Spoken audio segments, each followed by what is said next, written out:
Loud and clear. All right, everybody, we are live.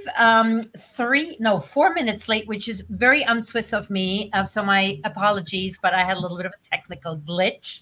But here we are, and hopefully this is it for the duration. So welcome everybody to the LinkedIn Roundtable. We have added a person this time. In addition to Sophie Lechner and Jason Van Orden, we have my friend Shannon Hernandez join us as well. And in a second, we'll all do our introductions. I just quickly wanted to tell you all what this is about, so we are all on the same page and know what we're listening to and why. And of course, I hope that you will all have plenty of questions for us as we go through this. So our LinkedIn Roundtable series is a series. We explore and discuss ways to grow your audience on LinkedIn. This is specifically for service-based business owners and thought leaders who use LinkedIn to grow their, or use LinkedIn as their primary channel to grow their audience. This specific roundtable is about managing and building successful communities online as well as offline. So we're going to talk a little bit about what works, what doesn't work. We all have different approaches. And as I always love to say, we all agree, although we all have different approaches on LinkedIn and on how to build communities, we all agree that we love our communities and we like to build them organically. And we shy away from any kind of what we call bro marketing tactics. So you all know what that means. So without further ado, I'm going to go around in order as I see my guests and ask them to introduce themselves ever so briefly. Jason, why don't you go first, please? Yeah, sure. Hi, Nina. Hi, everyone. Glad to be here. My name is Jason Van Orden. I live in Brooklyn, New York, and I'm a business growth strategist for coaches. Essentially, I help them increase their income capacity by updating their offers and the way they deliver value to their clients so they're not limited by the one-to-one model, and it opens up all this possibility for new income and impact. Awesome. Shannon, what about you? Hello, I'm so happy to be joining the Roundtable this month. My name is Shannon Hernandez. I'm the CEO and founder of Joyful Business Revolution, where we help coaches, consultants, and service-based businesses use the power of email marketing to deepen relationships and double their revenue. We are super excited to help you also understand how to move your social media followers and interactors over to your email list. It is your strongest asset in your brand, and we will be talking about that today. Excellent. Sophie. Hello, everybody. So LinkedIn coach for mission-driven entrepreneurs. Basically, I love to help mission-driven entrepreneurs to find their audience on LinkedIn and connect with them and build relationships so they can attract their ideal clients instead of having to chase them. I want them to be able to bring the joy of their client work over to the marketing realm. A lot of us just feel icky about marketing, and I want to change that by having you focus on your mission and how you can serve your clients and how that can actually be your marketing. I feel like I don't need to introduce myself because between the three of us, I feel I do the same thing. So I like to call myself a recovering producer because I'm a 30-year veteran of the film industry. And today I'm a featured LinkedIn content creator and visual storyteller, and I help service-based businesses as well as visual artists on LinkedIn to grow their audience and establish their thought leadership. So without much further ado, the first question is sort of a really obvious question, but also a question that might sort of get lost in the shuffle, which is, what does community actually mean to each of us, and how does it affect our businesses? So Shannon, why don't you go first? Because I know you have a very specific way of looking at your communities. Yeah, thank you. So in my world, my community is what people would refer to as their email list. And one of the reasons that I love being able to build these relationships on email is because people have said, yes, I want to hear from you. So I feel like I have the permission. We call it permission-based marketing until they don't give us the permission anymore, right? Mm-hmm. And so for me, when I talk about email list today, you're actually from this point forward going to hear me refer to it as your email community, because part of, I think, the disconnect with people between their email list and a larger community is they're only seeing their list as a way to like push these one-way kind of communications out. And I'm really here to change that dialogue. Yeah. Great. And I have a follow-up question, but I first want to get the Sophie's and Jason's take on their communities and how it affects their businesses. Sophie, do you want to go next? Yeah, so it's really similar to Shannon. What I call the community, to me, is more centered on LinkedIn. Although, you know, people have communities on different platforms, but I think that one of the mistakes that people make, similar to what you're saying, Shannon, with the emails, is to use LinkedIn as a platform to just push your message and self-promote, right? Like, I did this, I did that, and here's my thing, and signed up for that. And if you start thinking of LinkedIn as a way to have actual relationships with people, the people who choose to follow you and who comment on your content and you know, give you likes and get into conversations, really end up creating a community. And you know, as long as people are interacting only with you, it's not a community, right? But when they start to interact with each other, that's where you have a community. And so I think that LinkedIn really lends itself to that, because I see, and it just gives me so much joy, the people who comment on my posts are actually commenting on each other's comments, and the conversation keeps going, and that really creates a community. In fact, I'll just briefly tell you a story. I do these workshops. I've taken Jason's program, and so I've been doing a lot of workshops, which is one of his strategies. But I won't steal your thunder. So I do these workshops, and I was amazed to see in the chat so many people say, "Hey, I feel like I know you," because you know, they've been commenting back and forth. So they actually are a community already, but it's not a formal one, and that's the main thing that I think is really interesting. And I think, if I may jump in here, because we take that community and that conversation back and forth from LinkedIn and create actually a LinkedIn-based community with our leg, the LinkedIn engagement group. But the conversation also sort of builds from other communities. Because, like, for instance, in my community, I have a whole bunch of people who are coming on block from another community where I all met them. And once they see the value of what we offer, you know, they tell everybody else, and everybody else is coming. And what it does is, the other community I'm in, it's called the Legacy Collective, run by the fabulous Tiffany Newman, and it's an all women's thing. So sorry, guys. And but what the beauty is that we do some very specific and very long-term work there on our businesses. And then it's really lovely to see how the conversation actually continues on LinkedIn in this other community, and is very supportive. And, like, you know, it's not just like, oh, you know, nice post, thank you for posting, blah blah blah. It's also like, didn't I just hear you say that you also wanted to do this and this, and why don't you try that and that? And it just sort of, it has this beautiful growth effect that goes beyond just you know, doing this tit for tat with posting and commenting on each other's posts. Anyway, Jason, what about you?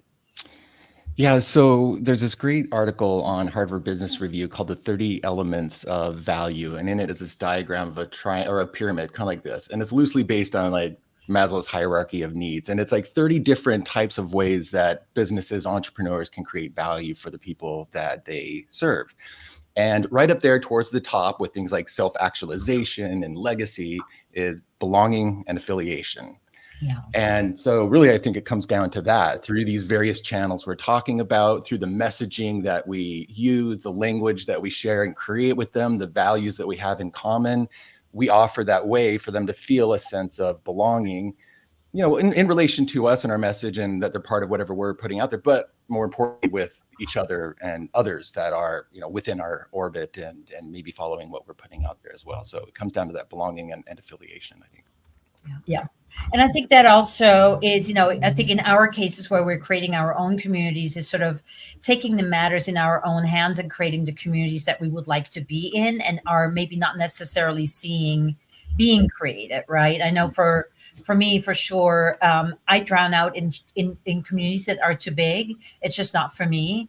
And I had to learn that by being in a couple of really big communities where I saw the value. It wasn't that they weren't well run or they weren't great communities. They just weren't for me. But a community with 30 to 50 people, or maybe even 100, is something that where I can thrive and feel comfortable and know I'm getting value or giving value, right? So I think this sense of belonging is also something that we can create for ourselves. Yeah, and I mean, as I said before, I'm not going to say much more because I kind of already said what I was going to say about the sense of community. It's just sort of this fostering like little ecosystems that can sort of feed it themselves, and also I don't want to use the word infiltrate because that sounds like illegal or not quite couth, but that they can kind of grow and cross fertilize. Maybe that's a better way of saying it, for sure. So I want to get back to you, Shannon, because I think you have a specific way of looking at the people in your community, and you have different types of community members. Is that how how to understand it, or take it away? Yeah. Thank you. So I think one of the big maybe misconceptions many people have about their email community is that it's made up of potential clients, which is the case. Like, that is the case. But if we drew a bullseye with 4 rings, what we would see is that category out of the 4 categories sitting on our email list is actually the smallest category, and it's potential clients, right? And so if I can get everyone to just think for a moment, if your email community also has collaborators, connectors, and cheerleaders, as well as the potential clients, how else might those other 3 groups need to be hearing from you? All right. And I'm going to define those just for a moment, because when I kind of finally cracked this for myself and really started thinking about my email community as not just potential clients, but there are collaborators, right? All 3 of you are collaborators. We collaborate on different things together. You're all on the email list, right? Or we talk in some way. That is one potential group of people sitting in your email community that needs a very different message and needs to hear something very different, and they're interested in something different than buy my thing or whatever that is, right? The second group is the connectors, and those are the people who connect you to other people and resources, equally valuable, but they need to hear a different message or a different ask, such as, hey, I'm thinking about doing this, and I'm looking to be connected to this. Who do you know, right? Very clear messaging is the name of the game, always in all your communications. But the connectors have such an important role, and they get their joy from connecting you to the people that you're looking, or the resources that you're looking for. Yeah. Then we've got the cheerleaders, and I used to call these people the lurkers, and I was like super negative about them until I had this aha moment. And the moment was, these are the people who are never going to buy. You hardly ever hear from them anywhere, but they are reading everything, and they are sending your emails on, and they are telling the good word about your business, about your service, about your brand. They have an invaluable role in your email community. And so when we think about this bullseye and we really realize most of the email communication is aimed toward the client, I wonder what might happen if we got more holistic view about it and we actually had email communications for each of the 4 types of people sitting on the email list to grow the business. And that's really where my passion and my joy comes in, is developing those types of strategies for people. That sounds really fascinating. I mean, we all know those types, and we know who they are on our lists. But to speak to them and give them sort of their, do you tag them differently and send them different content, or you just rotate through your content to make sure everybody gets something of everything at some point? Yeah, I think it would depend on what people are trying to achieve. A really good way to do it is develop a quick survey, but Notice I didn't say a vague survey. I said a quick survey where people can click an option and that option tags them. And then you have specific lists you can talk to about specific things. Mm-hmm. Interesting. Very interesting. I love that. I love that. That's certainly something I'm going to think about for sure. Because I haven't really divided up my email list yet because, I always felt it was too small, but I guess no list is too small to not be divvied up. So I want to talk a little bit about community building because I know a lot of people who want to build communities or have talked about building communities but haven't. What are sort of the joys and pitfalls, or where do you all see? I mean, Jason, you have a monthly group call with over 60 people in it every single month, which I find mind blowing, right? In this world where we all have 50,000 things where we could be other than in your gem calls. And I know, Sophie, you run several groups as well. And Shannon, you have a massive following on LinkedIn, on Facebook, right? And I have my small but very dedicated community with my leg.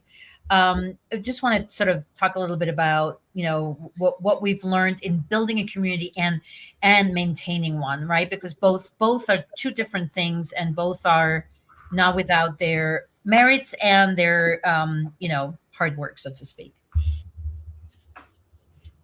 Jason, do you want to talk a little bit about GEM and how you see building those and maintaining those community? Yeah, sure. Absolutely. I mean, it does take some time and effort, but as entrepreneurs, I think one of the smartest things we can do is to find those high leverage activities that we can focus on and do what I call stacking the ROI, where there's lots of different payoffs that are potentially coming out of that activity.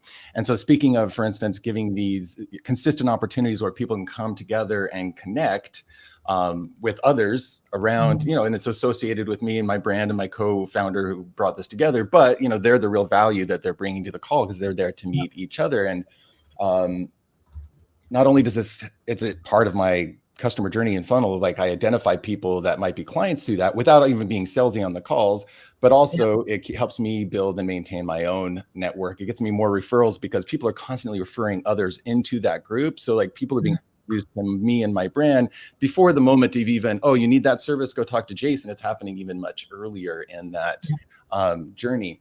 I get opportunities to test content out. So there's lots of different things that come out of that effort. So that's one thing I'd point out about the effort is that it pays off in a lot of different ways. And therefore community building is high leverage.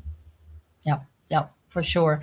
And then I think, have you ever tried build a community with a paywall, or have you always been in the free community world, so to speak? Well, yeah, I always try to have some kind of sense of community related to my paid products and programs as well, so that people who are, my clients are always connecting with each other or on the calls that we have together. So, I don't know that people are joining specifically for the community, but in that sense, some paid, there is that, community even behind the paywall as well.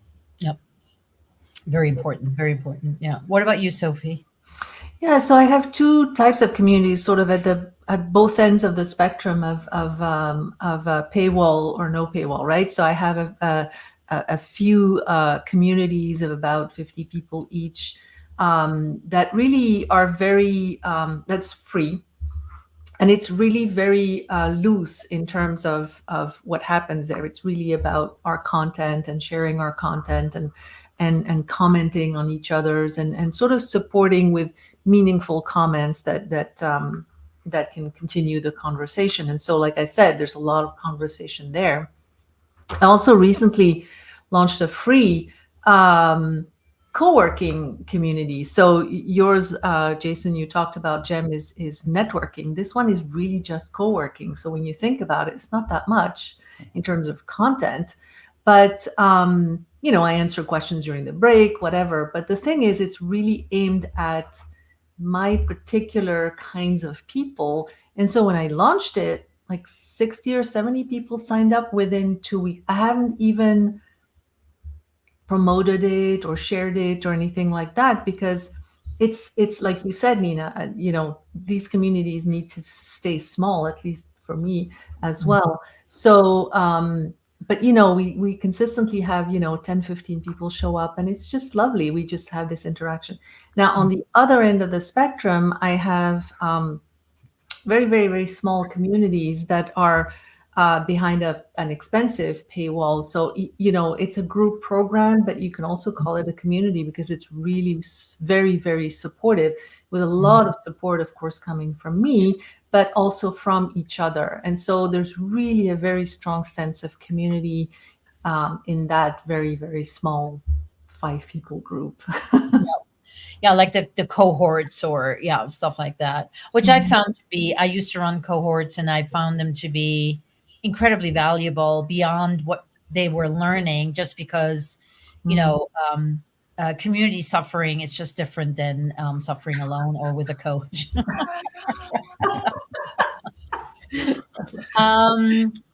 So, I mean, I find that on the more practical level, I was really surprised how easy it was to start a little community, right? Paywall or no paywall, but then to sort of gain that critical mass that you need, and make sure that where is the magic between charging, not charging, and the value you're giving, where you also don't have attrition, right? Or don't have massive attrition. Because to me, the biggest thing, I think, or the biggest problem with the community is attrition.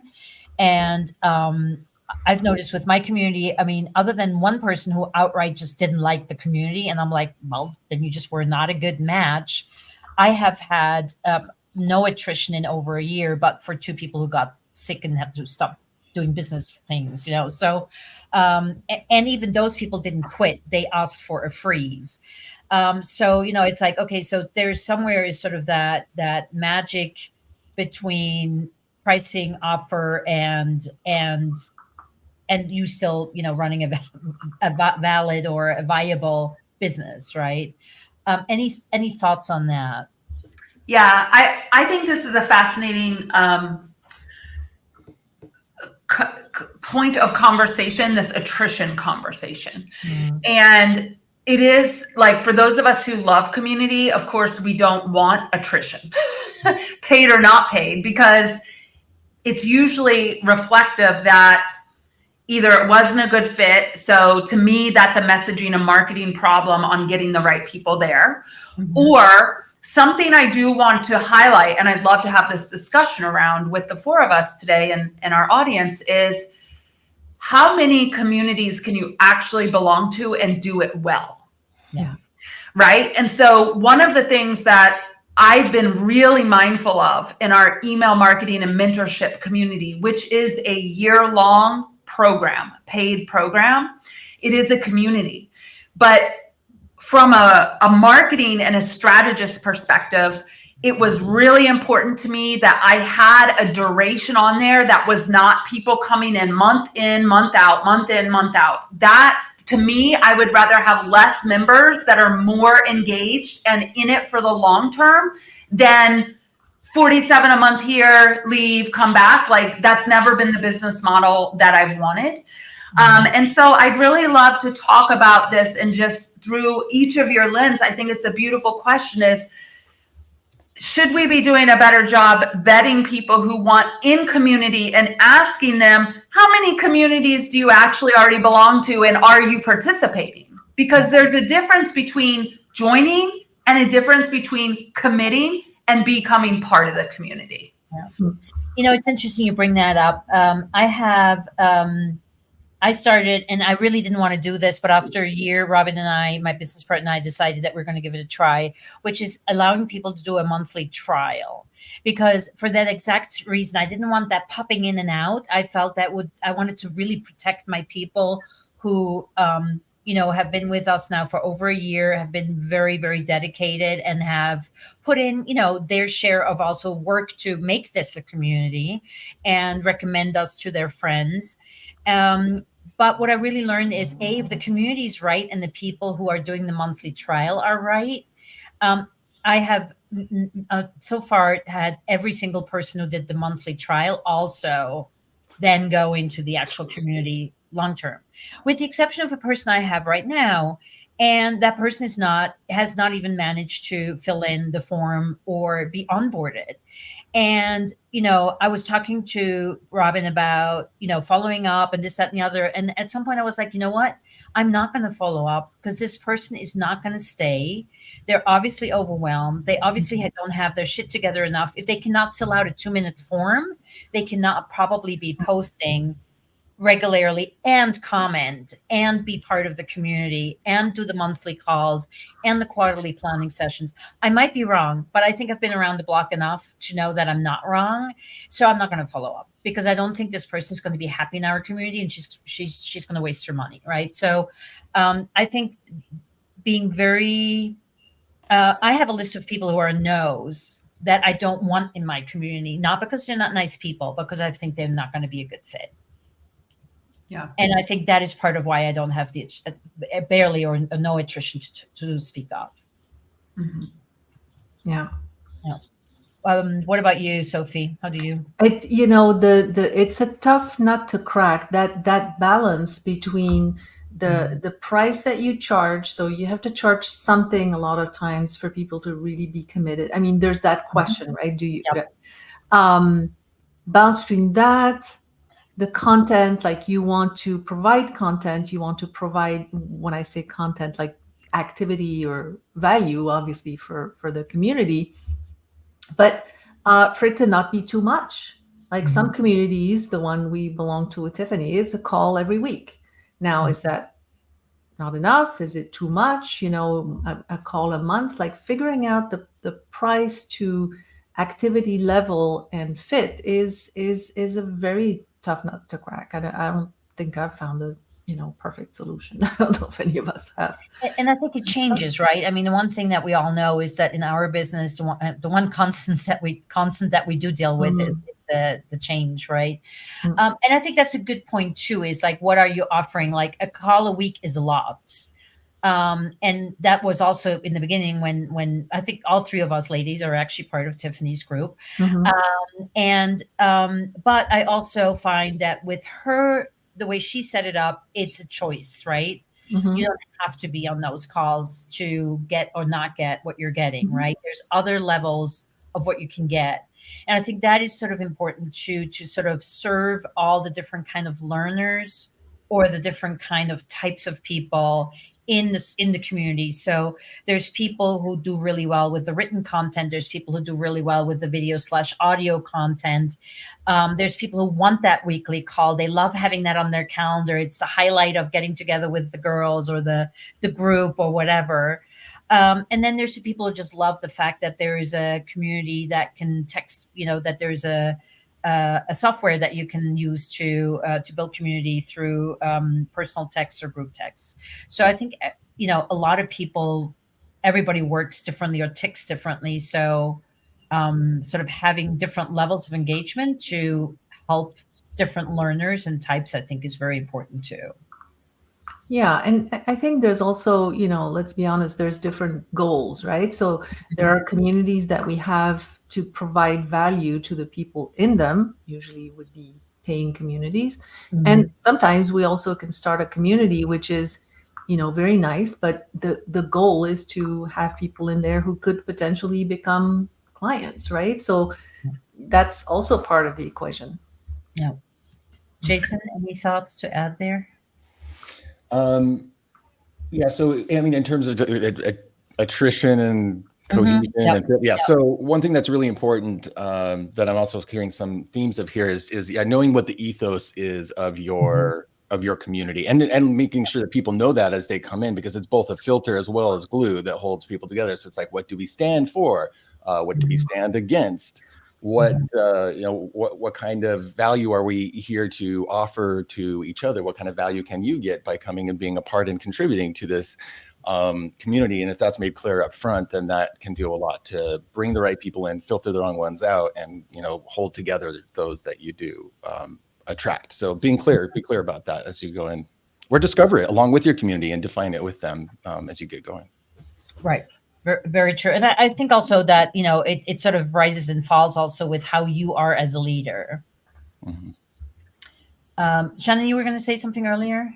Yeah, I like this discussion as a curriculum designer around meeting the needs of individual people. I think it's a worthy discussion that we could have a whole nother, LinkedIn roundtable on. But I would agree that, you know, besides the basic, when I was a teacher and a professor at Brooklyn College, besides the basic, like, are you an audio learner, a visual learner, kinesthetic learner, which are really important, I think some of the other questions that could possibly be explored later is how accessible is your community for people who are blind, for people who are deaf, colorblind, like those types of things. And as our brand has grown over the last several years, we are getting people who are making our community more accessible because they want to join it, but we don't know all the things to know about. Oh, you have color blindness? No wonder these things you can't really see in our workbooks or in our guides, right? Or, oh yeah, maybe we've just learned that PDFs aren't readable for a blind person who has joined our community. And so we're working to translate those into a way that is more accessible, which also, by the way, is why we quit using Word documents and went to PDFs, because people were stealing the content and making it their own, right? So there's always this kind of like learning curve and balance that I think we could talk about of how accessible are the communities and how are we meeting the needs of the learners and the people and their style of learning. Yeah, for sure. You're listening and adapting. That's a huge takeaway that I hear from that. You're listening and adapting. Yeah. That's a really big one. Now, we were talking about how many communities, or Shannon mentioned, how many communities can we be part of and be effective and actually be good, good members of. I'm curious. I've been in and out of a couple of communities lately, where there were some pet peeves and my list, as I get older, my list is, longer than a foot at this point. Let's put it that way. And I have pretty big feet. So is there anything that you would, to the audience, and please, audience, if you have any pet peeves that you have or questions, please hit us up. This is meant to be a discussion, not just between the four of us, but the community as well. Are there a couple of things that you have noticed other people do that are on your pet peeve list, where you want to be like, don't do that when you run a community, or that could potentially get people really riled up? Is there anything that comes to mind? A lack of leadership. Like if you start a community, you got to be willing to be a leader who, speaking of ethos or guidelines and those things, like you have to facilitate those things, enforce those things, make that. And so, sometimes it's going to come up where somebody is, being too promotional in the community, or somebody says something that, isn't, conducive to the values or whatever. Right. And like being willing to, in whatever respectful, kind way, say something to, just so stepping up and being the leader, then saying the things that need to be said or doing the things you need to do that protect the community that you have grown. And I've seen things go really awry when it's just kind of like, oh, we'll just let the community kind of sort it out, and like either you're not paying attention or you're not willing to like step up and be the leader in those moments that are important. So that's one that comes to mind. So maybe setting boundaries is part of that, right? Yeah, absolutely. And you are like that boundary setter and sometimes facilitator. I don't want to say enforcer, but for the community. And if the community doesn't see you saying something or doing something, then you seem like you're checked out and not as invested. So then they might not be as invested, or they might be less likely to want to give their time, because they're like, hey, when I come here, I don't know, if I'm going to get blasted by somebody's, self-promotion, or by, hate speech that doesn't fit our values, or whatever the case may be. And I'm loving this, because now we're getting the pet peeves. Obviously got the people put the fingers to the keyboard. Yay. Actually now stuff is coming in faster than I can scroll. Yes. And Thea, I hope I pronounced your name correct. One of my pet peeves is when the community leader doesn't take any interest in my expertise, background, capability to help the community. I love that. I love that so much. We have a monthly call in our leg, and I always love when I can call. There's so much expertise with those 30 plus people we have right now. I love taking advantage of getting feedback in a conversation we're having about, how to grow ourselves on LinkedIn, because in the end, I'm not the the end all and be all of the conversation about what to do and not to do on LinkedIn. So I love that. I love that very much. That's a great observation. And then Corey Huff says, I was recently in a community where someone wasn't violating the community rules, but they were posting constantly and oversharing, and the leaders weren't setting boundaries. Yeah. Mhm. I think so. I don't know about you guys. And I think it depends on what kind of community you're running.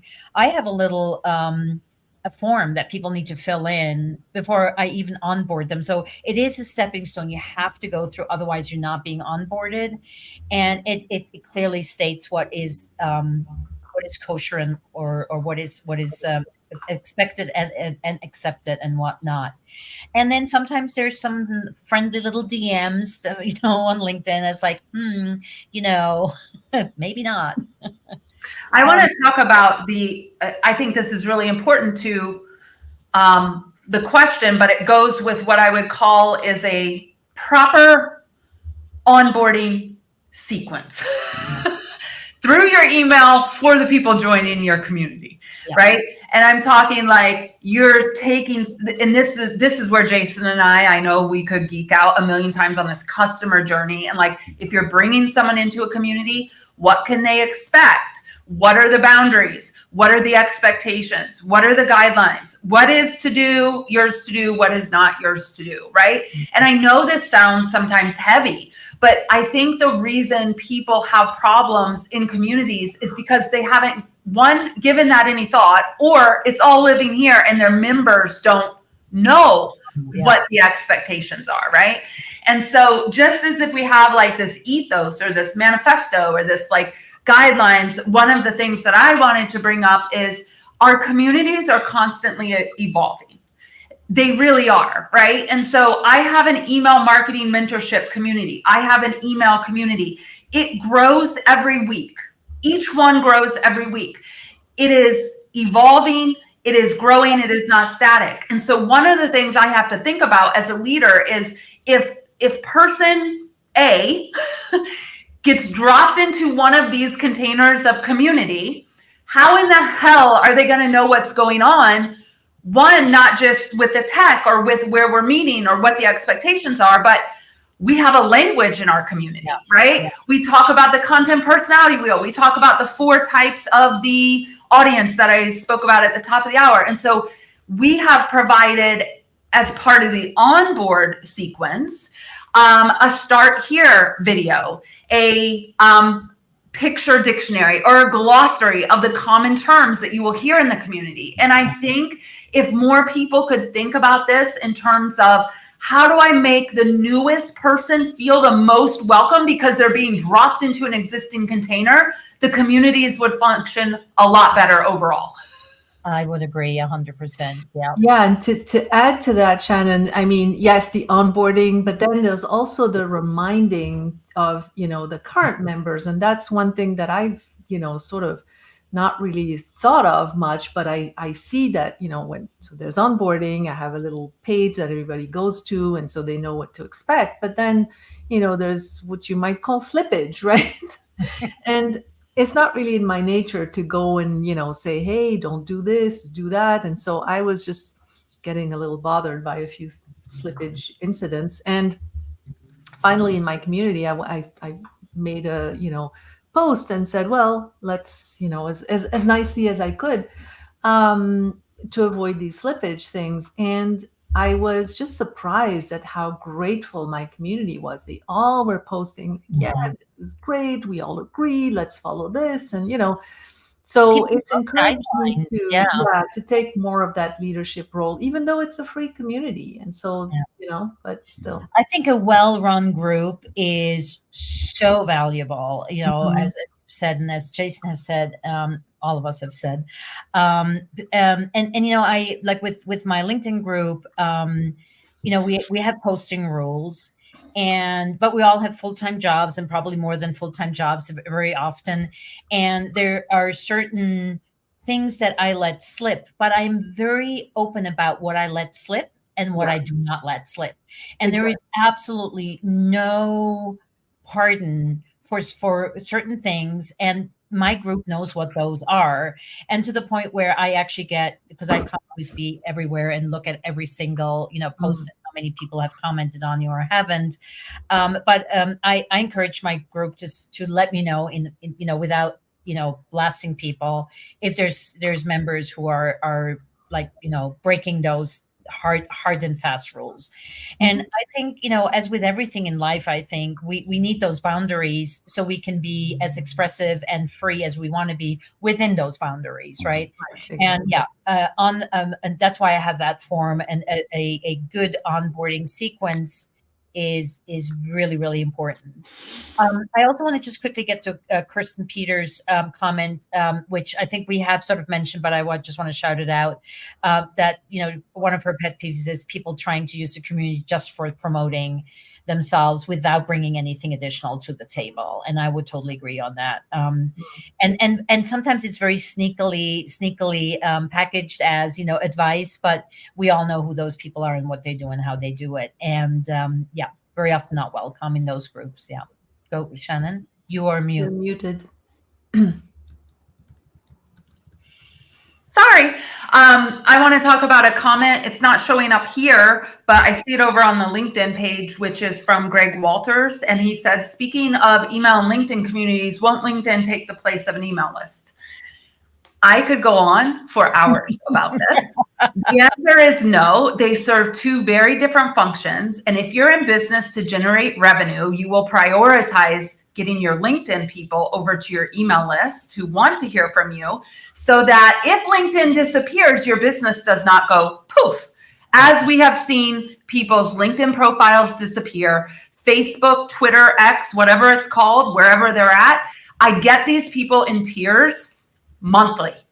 And they are saying, I spent so much time growing my audience on this platform and my account disappeared. I was banned. And what I need everyone to realize here, and this is just the one soapbox I'm going to get on that my roundtable peers will allow me to do, you do not own any contacts unless you have an email list where you are collecting them. And if your business disappears, if your community on social disappears, I do not want you to have to come to me and say, I'm starting from zero again and my revenue has tanked, because it is happening month after month after month, and we are seeing it. And as bots are now the thing that is reviewing content and making these decisions, it's even more important that we are prioritizing what I think is the smartest business asset, which is the email list.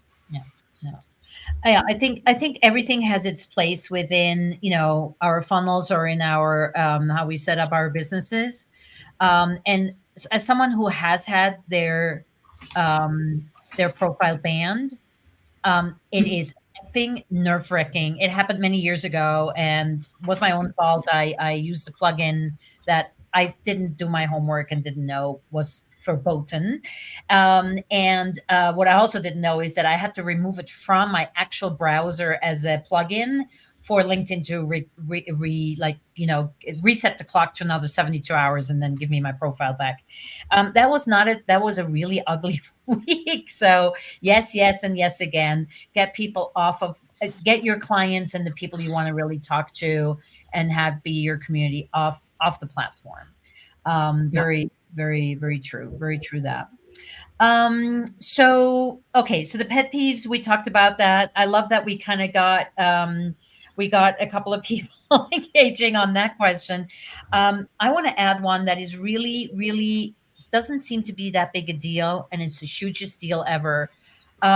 I was a part of a group that had a very fresh person run the group, young person. That person showed up for every single call with a different excuse, a good 5 to 10 minutes late. and it just shows the lack of interest, of leadership, of getting your shit together in general. And it irked me to the point that I no longer participate in that group, although the idea of the group in itself was actually really brilliant and for a while helpful. But to not be present to the needs or to the container that you have created. Mhm. And that's why I appreciate, groups that are run really, really well, where if you have monthly calls or you have group calls or you have any kind of content happening, where you just see the person leading it is well prepared, is invested, and is caring for the group that they have under their wing, be it 5 people or be it 30 people or be it 5,000 people. It doesn't matter. Mhm. And I think that is, to me, the single most important thing that will attract me to a group more than who am I going to make business connections there or what am I going to learn. I want to know for the time, even if it's not even my money, or especially if I'm paying, I want to know I'm being taken seriously and I'm not just a cash cow or a vanity metric that signed up for something. And now that the work is done, that this person has signed up. Mhm. Yes, it is a lot of work to get people into your communities, the kind of people that you want, but the real work starts then. So don't go lazy and lackadaisical. No go. Yeah, it's a relationship, and this is all of this is about relationships. And so, if Mhm. you don't consider your members, and as people you have an ongoing relationship with, and facilitate them having an ongoing relationship with their community peers, Yeah. then you have no business having a community. Very much agreed, and I think our audience is too. So Mhm. thank you, and Thea, Anne, and Mandy for your feedback on that. Yeah, and I think that's where you leave, right? Because I mean, sometimes there's some value that you get when the leader does show up, but it's also a group that you're not going to stay with or that you're Mhm. going to. I mean, I'm not going to recommend a group where I know just a little thing like I know the person who runs the calls is going to be 5 minutes late every single time, right? Mhm. Yeah. Yeah. Yeah. Yeah, and the power of community is not just who we recruit, but who our community members recruit. I mean, Yeah. I joined Tiffany's group. I'd never even spoken to Tiffany, but you guys were raving about it, so I was like, Yeah. okay, let me join. Right. So Yeah. Yeah. we have to Yeah. always remember that our community members are our best, sales team. Oh, absolutely. I mean, just Mandy, who has been Mhm. participating, has brought a couple of people into my leg, and I have a couple of. I mean, I have quite a few members that have been brought in by their friends who are Mhm. members, and that is a real thanks, Anne. That is a real sign of I know I'm giving the Mhm. right value at the right price to the right people, right? So, Mhm. and I also know that it's never set in stone. It's always changing, and we we try to really take well care of our people. Um, so we've talked about setting boundaries. Um, let's talk a little bit just about safety, or I mean, it goes hand in hand, but I kind of want to talk a little bit about um, showing up as leader. Yes, monitoring the group, making sure that there's boundaries, making sure that there's rules, making sure that people know in what kind of container they are and what is expected and not expected of them.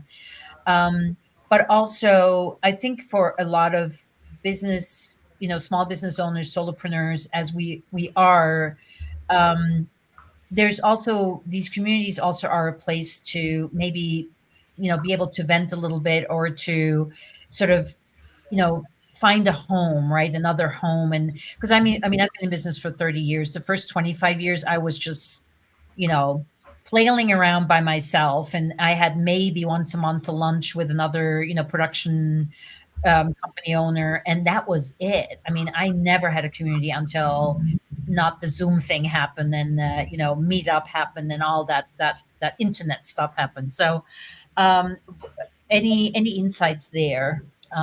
Jason, you want to take that? additional insights about safety in the group? Yeah, well, safety, maybe safety is not the right word, but like a harbor, or yeah, safe haven, something like Safe something to space. that. Yeah, safe space. Yeah.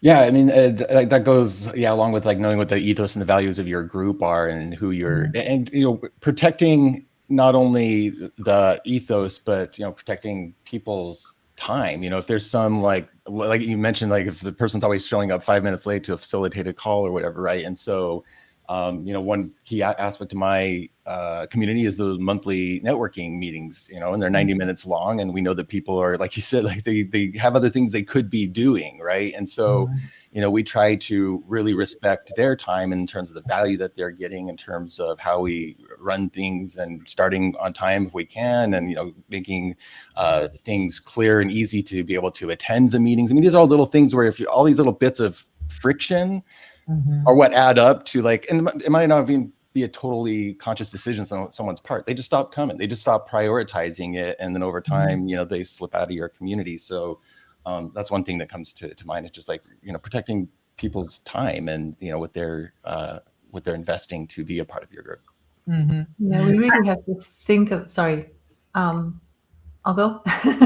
You have to think of their experience, and there's some communities, for example, talk about pet peeves, where I'm always having to look for the Zoom link, right? So it's not it's in the reminder, or it's in the invitation, or maybe it's not in either, and just these little things, exactly like you said, Jason, where people will drop off. But I wanted to talk also about safety and how we need to remember every time we start a meeting to talk about this is a safe space and have people commit to that. And then when somebody does behave, in a way that's not quite within the rules and the safe space, then, as you said, Jason, just exercise your leadership and, lead by example. Yeah. Yeah. We have some comments on this actually too, but Chen, you were going to say something as Sorry, well. Shannon, Yeah, no, it's good. I think psychological safety for members, the leaders, I mean, it goes both ways, is really important. I'm going to give a really practical example. My spouse transitioned 5 years ago to a woman, and by nature of that, and her being part of my community and me talking about this when I could, we attracted a way more diverse audience over these last 5 years. Like, I can look back now and I can say, wow, once I got over the, oh shit, what's happening, and could think through things clearly, which y'all, it was a thing, right? I realized the queer community now saw me as an ally and a safe space. And that, to me, I love that. But it also meant, as a leader, I have to be responsible to keep it safe. And so in my Facebook group, for example, which is, where I've primarily been until this last year, there was a very small comment that was made on a post. And the comment was something like, I do not believe there are any other, I believe there are two sexes, and there's nothing that can be changed about it when it happens. And so I realized, okay, well, I'm on a spotlight now. People are going to see how I'm going to respond to this. And so I tried to do the very kind and compassionate thing and say, well, actually, I actually used to think this way too, but then I had this happen. And she just was adamant that no, there was no middle ground and you could never change. And I took it in that moment. I removed her from the community. It was no longer a safe space psychologically. But here's what I did that people didn't see, and I didn't feel the need to talk about it. I didn't shame her. I didn't make her wrong. I said, I'm sorry, you're not a fit for this community. I did it in a private conversation. I didn't go talk about it somewhere else. I didn't bring it up in community. What I said next time we met, as you all may have seen, there was somebody that just wasn't a good fit for this community. I want you to know you're safe here. And I think it's important. I think psychological safety is important. And that goes too for I mean, we don't even have time to talk about it, but when do we not feel safe as a leader of a community because we are being harassed? We are being like constantly challenged. And there's a line there, I think. And it's an interesting conversation. Yeah. It sure is. And I think, there's also the safety, and I see this also in the comments coming up. Safety to make mistakes, the safety to learn, the safety to figure things out. And I think that is the beauty of a community, and that is and should be a safe place where you can come in and you can maybe in our case your first couple of posts are a little weird and not following the perfect rules of a perfect LinkedIn post, but it's all a trial and error thing, right? And then getting compassionate feedback or suggestions rather than you should be blah blah blah. I think that is so important, so people can feel free to grow and to find their voices, right? Because for a lot of us, my community tends to be a mirror my age, so boomer Gen X cusp. We don't all feel very comfortable putting ourselves out there necessarily. So being able to do that in a safe space and being able to experiment in a safe space, I think is hugely important. And I was also just laughing at myself because my pet peeve was showing up late for a call. And what did I do today? Things happen. Usually It that's not the happens, case. but I'm talking about, consistency. Consistency is a good thing if it's on the good side of things, right? Consistency on the bad side of things is another thing. This has been such a fantastic conversation. It is the top of the hour, and I want to be mindful of everybody's time. So we're going to stop it here. Those of you who watch the replay or are still in the chat right now, if you still have questions, bring them on. We're going to monitor the comments. And since we have loved doing this so much, we have already scheduled our next LinkedIn Roundtable. It is November something or other, a Tuesday, November the 12th, November 12th. Also on a Tuesday, also at noon. We don't have a title and a topic for it yet. Wednesday. So we would love to hear actually from you. Would love to do this crowdsourced. So while you're at it and while you are, all fired up and hot, give us topics that you want us to discuss. Anyway, thank you all so much for your time and for your expertise and for a great conversation. And we will see you all in November. Thank you. Bye, everyone. Bye, everyone.